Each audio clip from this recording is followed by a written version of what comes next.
சில பேர் அந்த நியூஸில் வர மாதிரி நான் அந்த வார்டில் இருக்கிற கழிவு வசதிகள், சாக்கடை வசதிகள் எப்படி இருக்குன்னு நான் இன்ஸ்பெக்ட் பண்ணலாம் போல. அங்கே பொங்கல் பரிசு, இப்போ ஒரு போட்டி வச்சுருந்தோம், அதற்கான பொங்கல் பரிசு கொடுக்க தான் போனோம். அந்த மக்கள் தான் சொன்னாங்க, சார் பல நாட்களில் 6 மாதமாக அந்த சாக்கடை அடைபட்டிருக்கு, கழிவு நீர் தேங்கிட்டு இருக்காங்க, எங்களுக்கு பெரும் சுகாதார கேடு இருக்குது, தயவுசெய்து வந்து பாருங்க அப்படின்னு அவங்க கூப்பிட்டு போனாங்க. இல்லை எனக்கு எப்படி தெரியும்?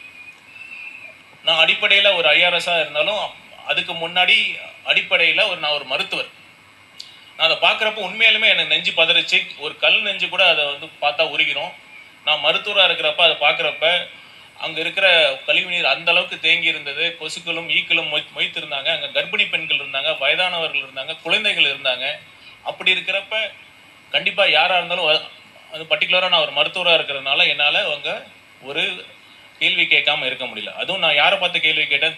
சத்தியமாக சொல்கிறேன், அங்கே துப்புரவு பணியாளர்கள்லாம் இல்லை, நகராட்சி அலுவலர்களுக்கு அவர்களை தான் நான் கேட்டேன். நான் அதுவும் ரொம்ப பணிவுடன் மரியாதையுடன் தான் நான் பேசினேன். அதுவே அவங்களுக்கு பொறுக்கல. இன்னும் நாங்கள் கேள்வி கேட்க இப்போதான் ஆரம்பிச்சிருக்கோம். இப்போவே நான் ஒன்று சொல்லிக்கிறேன். இந்த திருச்செங்கோடு நகராட்சிக்கு நாங்கள் மக்கள் பிரச்சனையை பேசுவோம், அது முறையாக சட்டப்படி பேசுவோம். மக்களை அழைத்து நாங்கள் மனு உங்கள் முன்னாடி வந்து நிற்போம், உங்ககிட்ட மனு கொடுப்போம், சட்டப்படி நாங்கள் என்ன செய்யணுமோ செய்வோம். இதுதான், இதற்காகத்தான் நாங்கள் இருக்கிறோம். உங்கள் வேலை நீங்கள் செஞ்சுருந்தீங்கன்னா எதுக்கு இந்த பிரச்சனை வரப்போகுது? அப்புறம் சொல்கிறீங்க, பெருமையாக சொல்கிறீங்க, தரம் உயர்த்தப்பட்ட சிறப்பு நிலை நகராட்சியாக திருச்செங்கோடு தரம் உயர்ந்திருக்குன்னு சொன்னாங்க. தயவு செய்து போய் பாருங்க, எத்தனை கிராமங்களில் இன்னும் அடிப்படை குடிநீர் வசதியே இல்லாமல் இருக்கு. குடிநீர் வசதி கேட்டு போராட்டம் பண்றாங்க. இன்னும் எத்தனை கிராமங்களில் சாக்கடை வசதிகள் இல்லாமல் இருக்கு. தயவு செய்து போய் பாருங்க. நீங்க அதை பண்ணலனாலும் பரவாயில்ல, திருச்செங்கோடு உயர்நிலை நகராட்சின்னு சொல்லாதீங்க, தயவு செய்து சொல்லாதீங்க. அது வெந்த புண்ணில் வேல் பாய்ச்சற மாதிரி இருக்கு.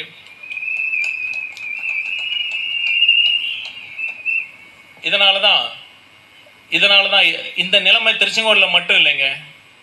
நான் போற பல கிராமங்கள்ல, தமிழ்நாடு ஃபுல்லா இருக்கிற பல கிராமங்கள்ல இதுதான் பிரச்சனை. இதற்கு காரணம் பார்த்தீங்கன்னா, இந்த நீங்க மாத்தி போட்ட 2 கட்சியும் தமிழ்நாட்டுக்கு செஞ்சது என்ன தெரியுமா? எந்த ஒரு நீண்டகால தொலைநோக்கு திட்டமும் இல்லாம, எந்த ஒரு பார்வையும் இல்லாம, கமிஷன் மட்டுமே, லஞ்சம் மட்டுமே ஒரே குறிக்கோளா இருந்து அவங்க பண்ண அனைத்து திட்டங்கள் தான் இதற்கு காரணமே.